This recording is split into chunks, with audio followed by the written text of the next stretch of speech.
I thought as you earn money and more money in your business, you need to hire more people, you need to get an office space, you need to spend this, that. And, before I knew it, my expenses were so much from my business and I was taking home a really small salary that I could barely live off. And one of my employees were making more money than I was.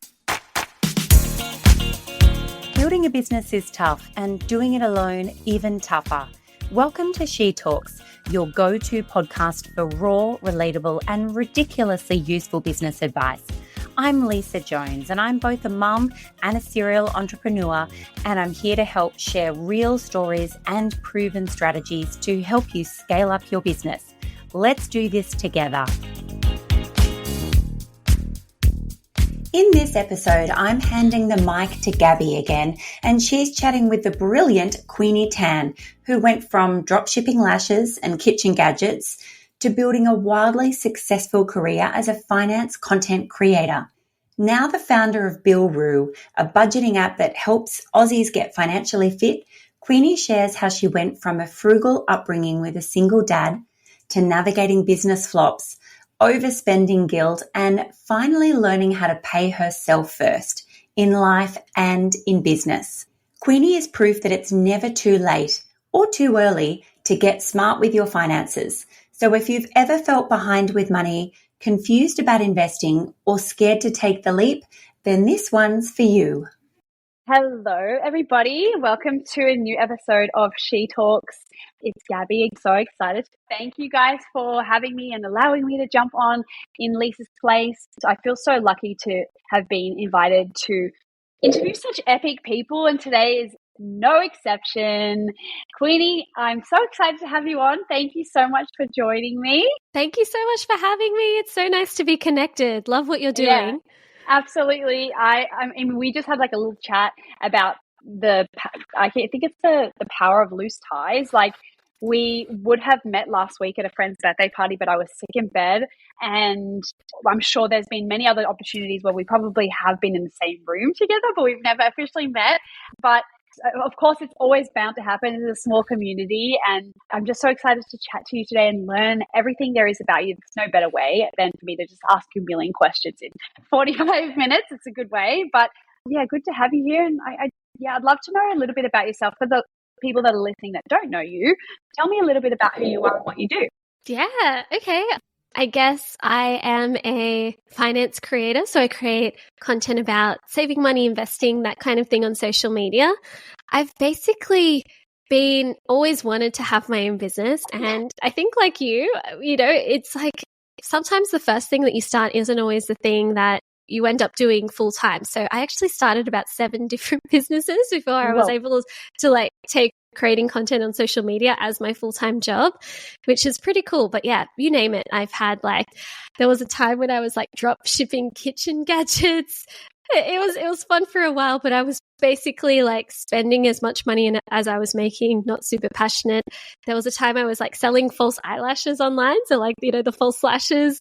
I had an e-commerce website, but same. I'm I like makeup, but I'm not a beauty guru or anything. And I wasn't super passionate about it. So that kind of flopped a bit as well.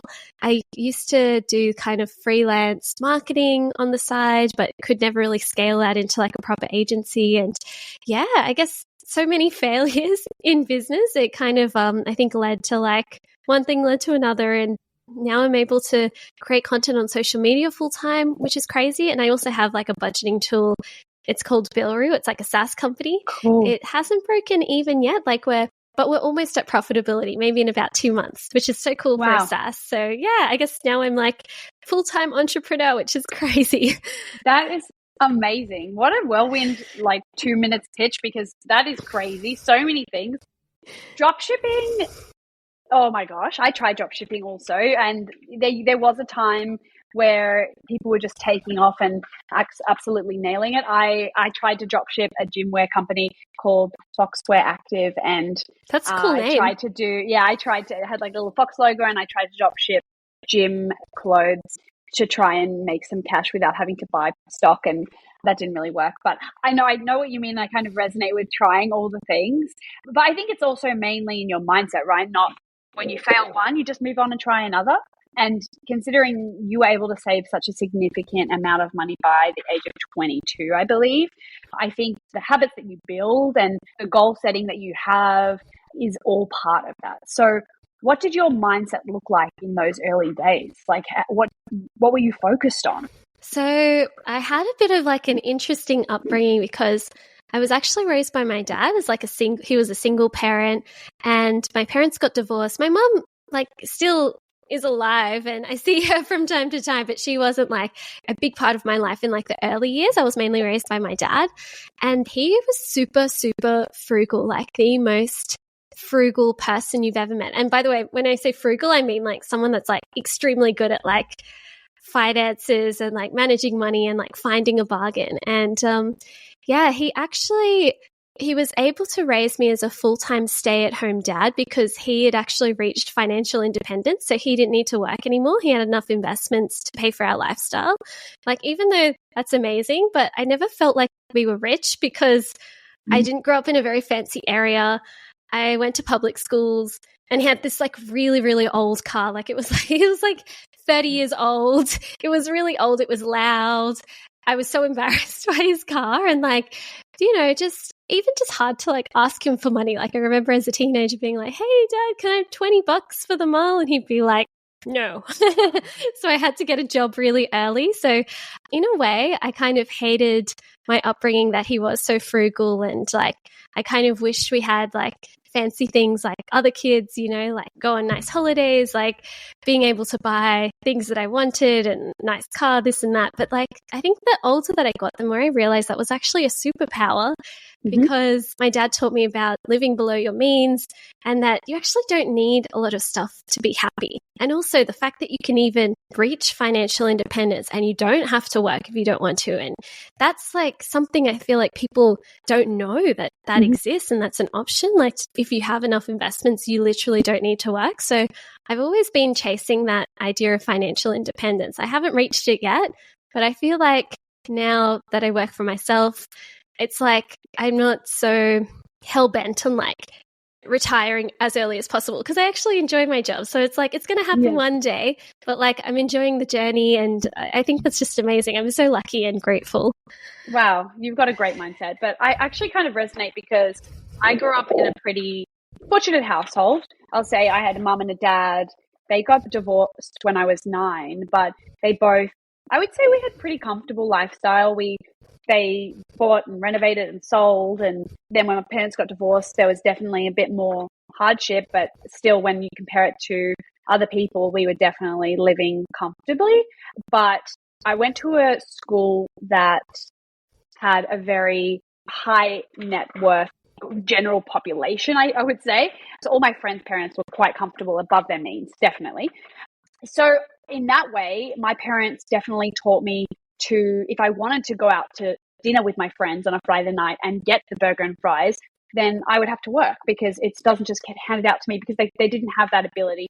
Firstly, for 4 kids, but secondly, they didn't want to just hand out money every Friday because my friends' parents could, but doesn't mean my parents could. So I started work when I was 15, and when I started saving, my mum would say to me, "You can spend this money, you can go shopping, or you can save it and do something that you would love to do, that you've always dreamed of doing. It's totally up to you." And then as soon as I started realizing and saving my own money, I was like, hang on, I don't want to spend this. I don't want to get a burger and fries. I'd rather just join them and maybe just like pick their fries. And then by the time I graduated school, I had all this money saved. So that's amazing. Yeah, in a way, it's like a blessing and a curse. Like at the same time, you're in high school and you're like, this sucks. I wish I had more money. But then when you're older, you're like, wow, what a blessing that was, right? Oh, it's so true. And I feel like even though it might be annoying for your parents, like not to give you the handouts, and you might also even be jealous of your friends that do get those things. And you're like, oh, I wish I won the lottery, or I wish I inherited a bunch of money. And we all think like that. I think it's easy to want that shortcut, but I feel like over the long term, like it kind of does you a disservice. Like there are so many studies on like people that win the lotto, which would be such an amazing thing to happen. Like they end up going broke because they don't know how to manage it. So yeah, it's such a blessing, isn't it? It is. Yeah. I'm curious to know, are you background in finance? Like are you an expert in this field, or are you just self-taught, self-inspired? So I guess it's a bit of both. So I guess I had that upbringing from my dad. So I learned a lot about money, the financial independence movement, like investing and that kind of thing, and also living below your means and being really frugal. I studied law, but then I didn't really enjoy it. And I remember one of my first lectures, they basically said, you're not going to have a job. It's really difficult to get a job and you'll probably be replaced by robots. And I was like, oh no, I wasn't really enjoying it that much anyway. So I decided to pivot and go more into like marketing. It was kind of like a double degree, like law, communications, marketing, PR. So I was like, maybe I'll just do a bit more marketing. And I got a few jobs in marketing, ended up working for like a startup, a fintech startup. And that's when it kind of like two really came to me. I was like, I love marketing and kind of like bringing a product out there and like having an idea and like kind of pushing that out there to the masses. But I also love the idea of marketing something for a purpose, because I think for so long I was just kind of marketing products and wasn't really passionate about it. But then I kind of like had a realization that not everybody is taught about finances because it's not taught in school. Like the way that we mostly learn about money is through our parents. And if you are lucky to have a family that is financially good and like good with money, then you're lucky. But then if you don't, then you're kind of unlucky. So I realized like this is something that's like can combine my two loves, like marketing and also finance, from working in that startup. And then after that, I was like kind of doing my stuff on the side, like just social media stuff, posting videos on the side. My boss and like my job was a bit upset with like the content, and like I was fully transparent, but it was also a bit awkward for them. I think when you're working a job and kind of doing your side hustles, it can be a bit awkward. Yeah. Then after that, after I went full time, I did some study and became like licensed to give general financial advice. And now I can give like general financial advice about investments, those sorts of things. But I don't do personal financial advice. So I can't be like, Gabi, based on your personal situation, this is what you should do in investing. And it's not really something I want to do anyway. But yeah, just the general financial advice is really good. That's so cool and such an awesome story. So I think your content in general is so interesting because you create something that is so fun and practical, but can seem scary. For example, like I'm definitely afraid of the financial spreadsheets. Like it's like the typical story of like not wanting to see the reality, but I'm also not great at digesting what's on the spreadsheet or how to even move the money and what to invest in and all of that. I'm kind of trying to learn. Enzo, my partner, is teaching me. He's investing on my behalf, very small amounts to test, and crypto in the stock exchange, all of that. But it kind of goes beyond my knowledge. So when I see content like yours that turns finance into fun, practical, smart knowledge, I think that's when, for me, it starts to get really interesting. I follow another girl on TikTok in America. She kind of dresses all in like pink and she's really girly. You know who I'm talking about? And she walks down the street and she's like, let me tell you how this works. I love her. Yeah, yes, I love her. She like breaks it down in like the easiest, most digestible girl math possible. Yes, I love her. I'm so grateful for content like that. And yours, makes it so understandable as well, because it is a scary topic and I'm not afraid to admit that it's not my thing. So how did you find your unique voice in doing that? I wish I could say that I had it figured out from the beginning, but it was honestly just a process of trial and error. I would just put out one video, see the results. And at the beginning, there was like basically no traction. I would get 2 views on a video and 1 like and 1 dislike. Like that was the kind of what we were working with in the video. So it was very cringe at the beginning. And I think that sometimes at the beginning, you're more susceptible to, like, if someone puts you down or they say like, oh, this video sucks or this is really dumb, then you really take that on board because you're not getting, like, you don't really have that proof yet. So I really do feel like the early days were really tough when it came to like, most people are really lovely, but then the one like negative comment that you get kind of sticks in your mind. So it was, not easy at the beginning, but slowly over time found my voice, listened to my audience and was able to, build this amazing like lifestyle business that lets me travel and work and create content that I love creating content about. And even when I get sick about talking about a particular area, I can kind of pivot into different areas that I'm more interested in. So I think it's amazing. Like while there are some areas and jobs and markets that are shrinking, I think that the whole social media space and content creation is definitely such a big opportunity that we have going for ourselves. So right. And we're just at the precipice, honestly. Like, gosh, even though there are some things that have come and gone, like a lot of the old influencer days and advertising, as it were, on TikTok and Instagram are gone, but we're still at the beginning of so much on these platforms. So exciting. So, okay, you talk about paying yourself as a financial trick, or a lot, and you also admitted to early overspending causing you stress. How did you emotionally navigate those changes, and when did you feel that mindset shift? I would say definitely paying myself first has been one of the best things that I've ever done for myself and my finances. There's actually this quote from Warren Buffett, and he's like a really big investor in the US, and people call him like one of the best investors of all time. And he has this quote that I love. It's, "Don't save what is left after spending, but spend what is left after saving." So basically, wow. Yeah, right? What do you think? What do you think? I love that. That is actually such an interesting shift in mindset. Exactly. So basically, a lot of us, we get paid and then we pay everyone else. So we pay our rent, we pay the groceries, we pay mortgage, we pay everything, everyone else, but then we pay ourselves last. And then whatever's left over after we finish paying everyone else is not very much, if you're lucky to have anything there at all. But I think that mindset shift of actually, before you pay anyone else, put aside some money for yourself first. And I personally love investing, so I'll invest 20% of my pay automatically. It didn't start out like that. I started kind of smaller amounts, like maybe 5%, 10%, and kind of like increase it from there. But yeah, it's been so amazing. And it's kind of like, when you invest your money, you forget about the money that you have. And then I will check my investment account and I'm like, oh my gosh, I've got so much money in there that I forgot about. And it just compounds. It's amazing. Yeah, that's so cool. And I think it just says so much in like the way people think on how they're spending their money and how they're using the money, not only in the personal life, but in business as well, because it's so hard to pay yourself sometimes. My gosh, we're like, nope, we got to pay for everything in the business first. We got to pay for all of our employees first. We just like, we are last. But that also builds resentment in not only what you do, but what you love to do. Because if you're not paying yourself, you're not able to live a life that you enjoy.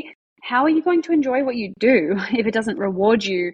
And not everybody is rewarded emotionally by money, but at the end of the day, we are rewarded by doing the things that we love to do in our life, which unfortunately in today's society, most of it costs money. So if we don't have that money and we're just living week to week and we're not able to do anything other than work, resentment builds.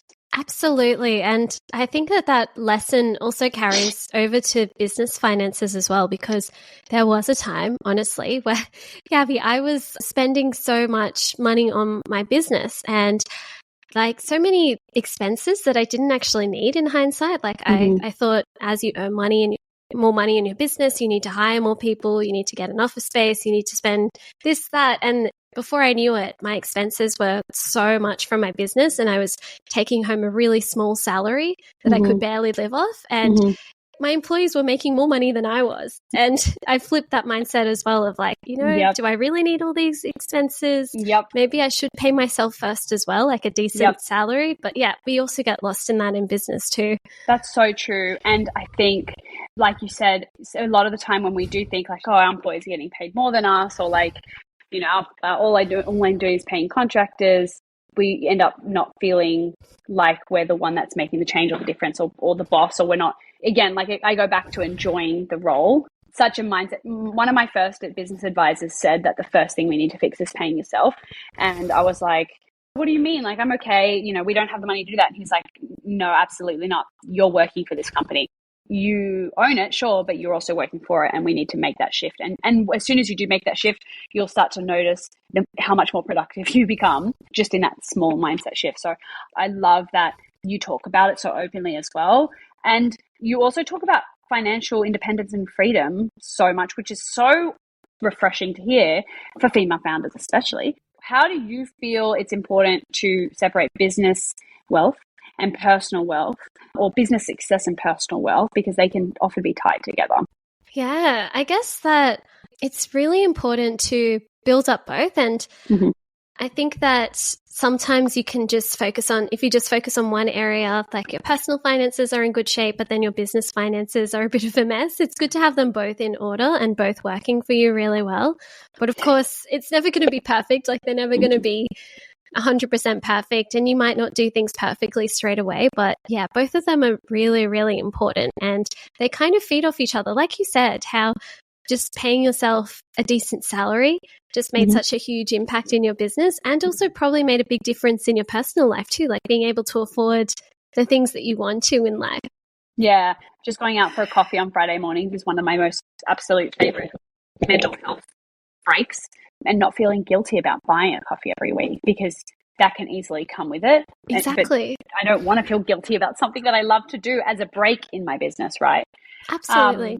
But I guess when sometimes we hesitate to pay ourselves properly, that is natural. Like I'm sure you speak to loads of people that hesitate to pay themselves. What advice would you say to them, whether it's founders or whether it's just, someone who is just starting out?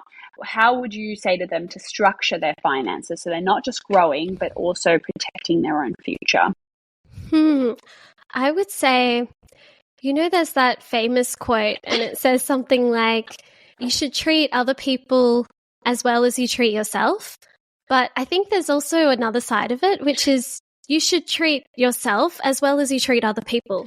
Because sometimes you may be thinking about other people a lot and oh, how can I make sure that I'm giving enough to them and being generous and this and that. But then we often forget that the same way that we want to be good and generous to other people, we also need to do that to ourselves as well. And it really starts from inside out. So when you're good to yourself, you're good to other people, and vice versa. And other people are good to you. And it's like this virtuous cycle. So I feel like paying yourself, it can be quite difficult because there might be a limiting belief there, thinking that you might not be worthy of money, or maybe you don't deserve it, or there are so many limiting beliefs that we often have. I think for me personally, I felt quite guilty about spending money on non-essential things for a really long time because I grew up very frugally and didn't grow up with a lot of things. So I would feel guilty about buying something I didn't really need, like a new dress or something like that.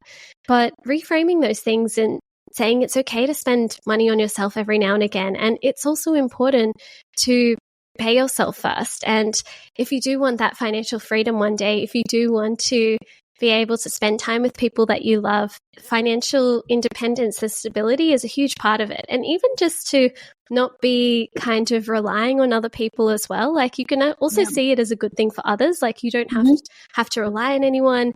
You're self-reliant. That's also a great thing for other people as well as yourself too. So that's such a good point. And knowing that you don't have to rely on anyone is a nice feeling, although it can be a hustle in the beginning. And we're not saying you can just start a business and become self-reliant straight away. That's crazy, because a lot of the time the hustle is there, and you started many businesses that failed or didn't succeed or whatever you want to call it. Maybe you pivoted and moved on to something else.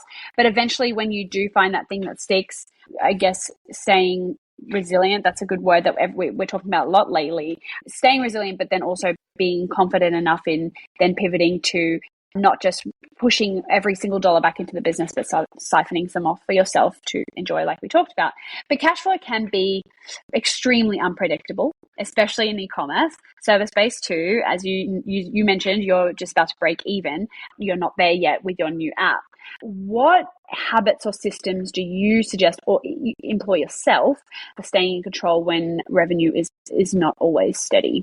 Yeah, I'm quite conservative with how much I pay myself. So I always make sure that there is enough money in the business that even if I go through a few slow months with the business, I know that I'll still have enough to pay myself and pay everyone and pay for all the things to keep the business moving. But I still do want to pay myself enough that I can still live my life. And I think that the way that I do it is there's this concept called an emergency fund. Usually it applies to personal finances. So you want 3 to 6 months of your living expenses saved in a bank account in cash so that you can use it whenever you need to. So if you get laid off, you have some money saved. If your car breaks down, you have some money saved just in case of like emergencies and a rainy day. But I think the same applies for your business finances as well. It's a good idea to have a cash buffer of, say, 6 months or 3 to 6 months of business expenses in your bank account. So just in case you encounter a slow month, something happens, you have some money saved and you don't have to kind of take money from your personal savings and pay back the business. So yeah, I always make sure that I have a cash buffer in my business account. And if I am lucky enough to make like a decent amount of money in a year and make a profit, then I might look at like increasing my salary or paying dividends and things like that. So yeah, I think it's a bit of a process and you kind of do need to see how you go with it. Yeah. And then you've also got to know what to do, because not everybody has that kind of natural sense of how to move their money around. So many people that I know are like, I don't even know how to start budgeting. Like you pay for rent that's too expensive, or you finance a car or whatever that is, and you'll end up spending above your means. Do you use any sort of like personal spreadsheet, or like how do you track your budgets? So for my business finances, I use Xero, and I love Xero because it basically, not sponsored by the way, I just want to share how amazing it is, but basically I love how I can go through my whole year and I can see with my business finances how much I spent on different things like salaries, but then also like, consulting or subscriptions, those sorts of things, and really like try to remove the ones that I'm not getting that much value from. And on the personal finance side, it was actually funny. I wanted something a bit like Xero for my personal finances. And that's the reason why I created this budgeting app, BillRoo. Oh, cool. That's the one that I was talking about. It's a SaaS company. We'll be profitable in about 2 months, but we're not quite breaking even yet. But I'm so excited about it because I can also jump in there and I can see exactly how much money I've spent in the past year, in the past month, whenever. I can see what my biggest expenses are, and I can also like really drill down deep and be like, oh, if you have a month and I'm just like, where did all my money go? And then I can go in BillRoo and I'm like, that's really where it went. Yeah. So you connected to your apps, your banking apps and your finance app. Okay, I'm gonna have to download this straight after this call and have a play, because I use a spreadsheet right now and it's like I have to update it manually. If I get a bump in salary or if my rent goes up or if I spend more on insurance this month, like I'm having to constantly update it. Having somewhere that I'm definitely downloading it. That sounds amazing. It's so good. I think having something like that is I rely on it, because otherwise I will just tap wherever I go. And I'm a good saver. Like I genuinely I think I have a scarcity mindset in the fact that I don't want to spend my money, because I'm like, but what if? Whereas my partner, he's like, treat yourself, spend the money. He didn't grow up with much money, so is enjoying a different type of lifestyle. But if I see a budget and there's a fun money kind of put aside and it says that I can spend that, then I will, and I won't feel guilty about it. So I really like budgeting in that way. So I'm definitely going to try it out. I'm really excited. Definitely. Many women that we speak to at SheCom, but also like just myself as well, we feel behind when it comes to investing. Now, I'm sure there's some stats that say women are not as involved in this like crypto investing, stock market. And that is just an assumption for me. But from the people that I know and the women that I surround myself, we're all like, I don't know, no idea. Whereas it feels like all the guys are just always speaking about it. So you're obviously not behind. You're involved very much so. What's the simplest first step we can take, whether we're a busy founder, mom? What can we do to start building long-term wealth, or even like start playing in the investment space? Ooh, I love this question because investing's like the best thing ever. And it's so satisfying once you see your money making money by itself. It's really fun. I would say first, don't feel like you're behind, because if you are based in Australia, and I'm not sure if you have a global audience as well, but in Australia, the US, UK, we all have retirement savings anyway that you need to, basically your money gets invested for your retirement. So in Australia, superannuation. In the US, they have things like Roth IRAs. And in the UK, they have a retirement savings system as well. So don't feel like you don't have anything, because even if you have never invested $1 outside of your super, you already have something there, which is really amazing for most people that have been working.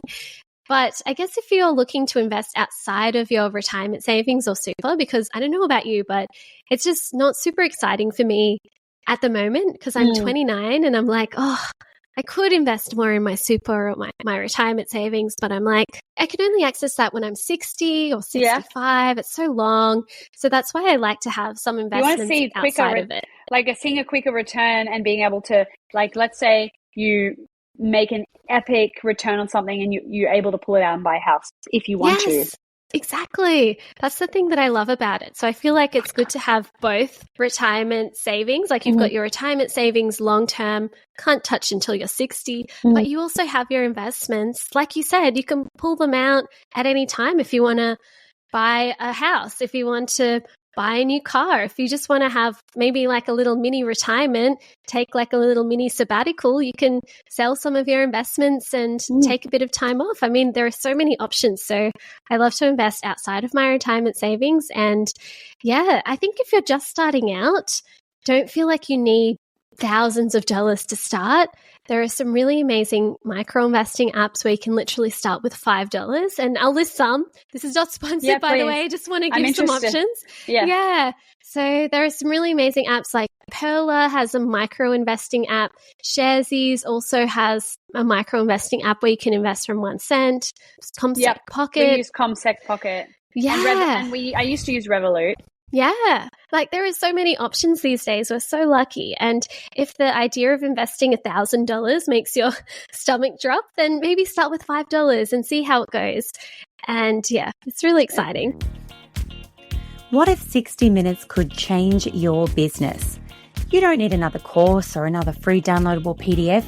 You need actual revenue-generating moves that work right now in e-commerce brands in 2025. And that's exactly what a Quick Wins call with SheCom is all about. In just 1 hour, our expert coaching team will deep dive into your brand, your numbers, your marketing, your sales, and pinpoint the exact tweaks that can unlock more profit, more sales, and more ease as you grow. So are you ready for some quick wins in your business? Book your call now at shecom.co because the faster you take action, the faster you grow your revenues. So you're saying it's worth it even with $5? Like, obviously the return's not massive, but at least you can learn at very low risk, right? And see what you're doing and how to do it. Yeah, literally. Like with apps like Sharesies or Perla, the micro investing option, you can invest from $5, which is just amazing. Wow. I think with Comsec Pocket, you do need a minimum of $500 from memory. I'm not sure. Correct me if I'm wrong, but yeah, even that's less than $1,000, so it's pretty good. And so does it all. Oh, nice. That's the problem is that like I try to understand, but I just palm it off. But I'm genuinely interested. And we do trade crypto. I personally am like, I try to know as much as I can, but my brother and Enzo, they do it. And we've seen some great return there. Obviously Bitcoin and the really steady ones have gone up a lot. But just generally as well, like for a big company like Tesla, for example, years and years ago when we were certain that was a good investment, just buying one share, and obviously that was, but you just never know. And I think what scares me is the risk I mentioned that scarcity mindset. I'm like so afraid to let go of that money. Whereas Enzo's like, well, we can just see what happens. Like, let's do $100. So we only do $100 at a time and just play with it and see what happens. I'm really enjoying learning about it. It's diversifying risk, obviously, but also just learning a new thing that might one day take off. I think that's fun as well. Exactly. I also invest a bit in crypto as well, just Bitcoin, because I feel like the other ones, they're a bit hit or miss, and like some of them just don't exist anymore. Yeah. So I just do a bit of Bitcoin. But yeah, I completely agree. And if the thought of just investing in one company freaks you out, which it can be quite risky, like Tesla's been great, but who knows, like they could also have a really terrible 5 years. Yeah. And if you're only invested in Tesla, that's really risky. Yeah. But you can also buy something called like an ETF, and it's basically a basket of different shares. You can invest in the top 300 companies on the Australian Stock Exchange. You can invest in like the top 2,000 companies in the US or the top 2,000 companies globally. And, instead of just only having your money in one company or one country. You've got your money spread out. Yeah. So yeah, I think that's great. what ComSec does, actually. I think we it's like a portfolio of like a whole suite of companies, and I don't know what they are, but it just comes in a package. But I've also used Raise. RAIZ. Raise is great. Yeah, because you can choose how aggressive you want it to be. And I think I do $2 every single, I think I do $2 a month or something. So for like the last like 5 years, it just takes $2 a month out of my bank account. And I just choose aggressive because it's only $2. I'm like, why not just see what it does? And I like that because I don't necessarily choose the exact company. It's like a whole portfolio or suite of companies. And if I choose low, moderate, or aggressive, and it can invest it based on high reward or low reward or high risk, low risk, I thought that was fun. It's like gamified almost. Exactly. Yeah, I love Raise as well. That's another really great option because, and it's good that they have like different portfolios that you can pick from. And another great option. Spaceship as well. Spaceship has a really great micro investing option too. So people are curious. This is so interesting. And this is not something I normally would be talking about, like, because it's not my knowledge bank, but I love talking about it because it interests me so much. I'm also interested in your knowledge for travel expenses, because you do travel and you document how much things cost. You went to Europe for a month, I believe, and you documented how much you spent and how much things cost, but also because you've got hacks in ways to do it, like credit card points. I'm a big fan of points. We use points to travel. We always have for the last 7 years. We've been utilizing points to travel. Yep, from all over the world. We were lucky enough to save up enough to do business for quite a few times. And what would you say in terms of those hacks and traveling? Obviously, travel doesn't have to be expensive, right? Yeah, exactly. I think one of my favorite things, I love the credit card points. And if you are in a good place with your finances and you're quite savvy with your money, like you don't spend more than you earn and you make sure you pay everything back, then it could be a great option. Like I basically use credit cards to pay for most of my expenses, but then I pay everything that I owe back, so I don't pay any interest on my cards, and you rack up points. It's such a great hack to save money on flights, because flights can be one of the most expensive parts of travel. And if you can, instead of spending $2,000 on flights, you only spend $200 on flights because you've used your points, it's such a big win. Yeah, I'm a big fan of that. And there's always ways you can also get extra points I know with Amex, for example, they've got Shop Local where you can get double the amount of points for shopping at certain shops. There's also bonus periods where you can transfer your money to a certain airline carrier for extra points. I am a big fan of always traveling on points and paying as low cost as possible. And then my kind of girl math comes in where I'm like, I can spend a bit more on accommodation, or I can go on a different tour that might have been more expensive because I saved on flights. Exactly. Do you also, when you're traveling around countries, do you have a specific way on budgeting for that trip? I think one of my best things is to travel to countries where the cost of living isn't as expensive. So you can check out this site. It's called numbeo.com, and they basically show you the cost of living in different areas. So ideally, unless I have to go for something specific or to see family or friends somewhere, I try to go somewhere not too expensive. So then I can really it doesn't matter how much I spend, it's going to be quite affordable. So yeah, Southeast Asia is amazing. It's very affordable. Portugal, if you're going to Europe, Portugal is probably the most the least expensive place that I've been to in Europe. And your money goes so much further. And I would also say kind of mixing up high and low travel. So I don't do this all the time, but I do try to make a few meals at home whenever I'm traveling. And then I don't feel guilty about going out to a really nice restaurant. And so I make a sandwich from ingredients that I buy from the supermarket, and I'll eat that for lunch, but then I'll go for a nice dinner, and I don't feel guilty for spending money on the dinner because I'm I had a cheap lunch, it's okay. So I kind of try to mix saving money, but then also spending money intentionally, if that makes sense. That is so true. Taking sandwiches everywhere when you're hungry. But okay, this app Numbeo, I'm just on the website now. It's so cool. I'm going to Colombia in a few weeks, and I've just typed in Colombia, I've changed it to Australian dollars, and I'm like, wow, this is amazing. This tells you the meal cost, the meal for 2 people. It tells you how much a McMeal is at McDonald's so you can have an equivalent mind, like, oh, yeah, I know how much it costs here. A domestic beer, imported beer, cappuccino, milk, a litre milk at the markets.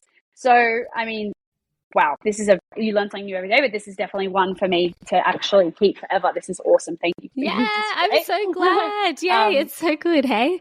Absolutely. And it's so good to be able to prep now. Now I know realistically what my daily budget could be, because I have no idea what things cost. So what's realistic? I could put $10, but then it could cost $10 for a meal because I don't know the cost of living. So now, based on this, I can create an accurate budget. So that's awesome. I love that so much. So we're just about to wrap up, and I wanted to understand a little bit more about your app and how people can get it and how we can use it. I know you talked a bit about it before, but who's it specifically for? What does it do? And how can we download it? Is it launched already? Oh, yay. So basically, it's called BillRoo. We have a web app, so it's available on desktop and mobile, but we have like an app like in the App Store and the Google Play Store. It's launching the first week of October. So depending on when you're listening to this, it might already be out.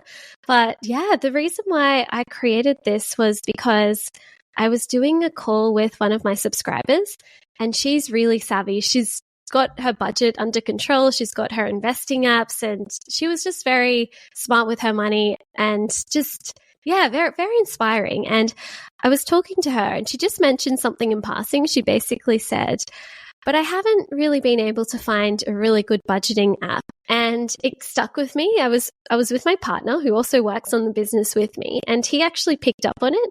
And then after the call, he was like, Queenie, she said that she wasn't able to find a good budgeting app, and we haven't either.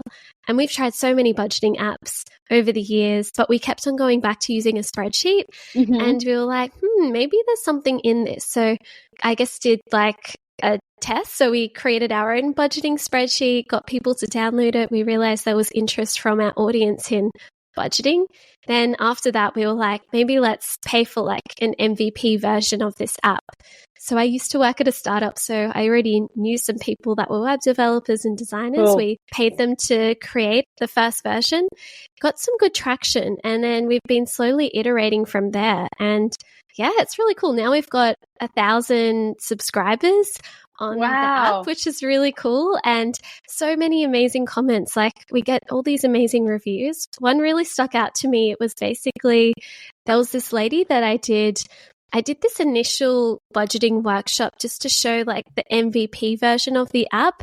And it wasn't very good.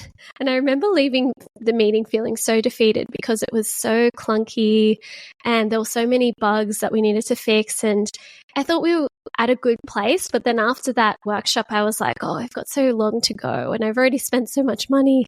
But then a few months later, she messaged me and the WhatsApp group that we had, and she basically said she'd been using the app ever since. And in just a few months, she was able to save enough money for a home deposit and also pay off her student debt, her HECS debt, early. And she did both of those things in a few months just from using the app. And I was like, oh my gosh, like you actually kept on using it. That's so cool. And you hit all these goals. Like that's amazing. And yeah, just got all these. Yeah, it was so cool. That is amazing. Great case study. I'm so excited to start trying it. But I'm curious to how you funded it. Was it self-funded, investment funded?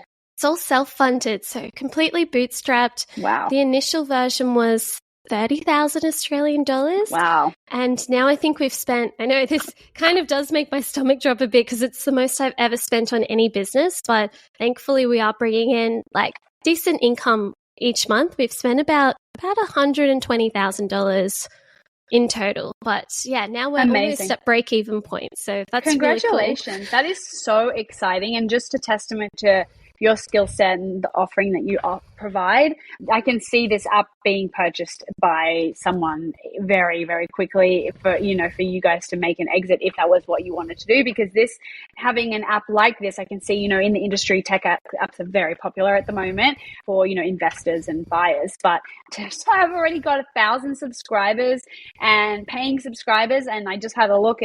You can pay monthly or yearly. So that is just a testament to what you built. And I'm excited to give it a hard crack and try and save for a house deposit myself. Oh, yeah, you got Case study noted, and I'm going to try and match that. So looking back at your 19-year-old self, when you just moved out, you're hustling, whatever you were doing at the time, what would you tell her? I would tell her that it's not always going to be this difficult, because I feel like at the beginning it's so hard, and you go along life and you're like, is it always going to be this hard? But it's not going to be that hard, because there's this graph. I don't know if you've ever seen like a compound interest graph, or like a graph that kind of goes up kind of like a hockey stick. Sure. And I feel like that's life, like at the beginning it's really difficult just to do simple things, but then you learn, you improve, you get better, and then it just gets so much easier. Like I have a 1.5-year-old daughter, and she's just learned how to walk. But sometimes walking's a bit of a challenge for her, so she'll like trip over. And, it's like amazing to see how far we've come. Like, because at some point, none of us knew how to walk, but we figured it out, right? Yeah. That's a really good point. And it just, you go through the hard times and you're like, damn, this is so hard. Or, you've spent over $100,000, which can feel scary. It feels like, I'm sure you've had moments where you're like, what have I done? This is so hard. Why have I done this? This isn't going to work. But then you look back when it is working, or when you're so close and you're like, oh my God, those hard times were hard, but like, wow, like look at me now kind of thing. And I've come through that. And for all the founders that are listening, including myself, we just have to remember that, because it can feel so difficult and so emotional and so draining at times, but it's worth it. And we do what we do because we love it, and because we're finding meaning, and we're trying to create purpose, and there is something on the other side, and otherwise we wouldn't do it. So it's been so awesome to chat to you, and you've given me so much inspiration. I'm like, I've got all these homework to do. I've got to go away and learn about investment. I got to download apps. I've got to try budget. And it's not what I expected to start my week with, but it's definitely a good one, because I need that kind of shift in mindset at the moment to get to where I want to get to and just keep pushing forward. So thank you so much for this chat. And thank you too. I had so much fun. I appreciate you, and I'm so excited to get to know you better. And try your app. I'm going to go offline and download it now. Oh yeah, I'm so excited. Thank you. For those listening, if you enjoyed the podcast, please follow, please leave a review, and pop your notifications on so you get notified every single time we post. But yes, thank you so much for having me as well, Lisa and Queenie, for joining me. I hope you had a great chat with me, and for everyone else, we'll see you soon. Thanks for tuning in to another episode of She Talks. I hope today's conversation sparked ideas, gave you strategies you can put into action, and reminded you that you're never alone on this journey. If you loved this episode, head over to shecom.co for today's show notes, exclusive freebies, and special offers from our sponsors. And if you haven't already, hit subscribe so you never miss a future episode.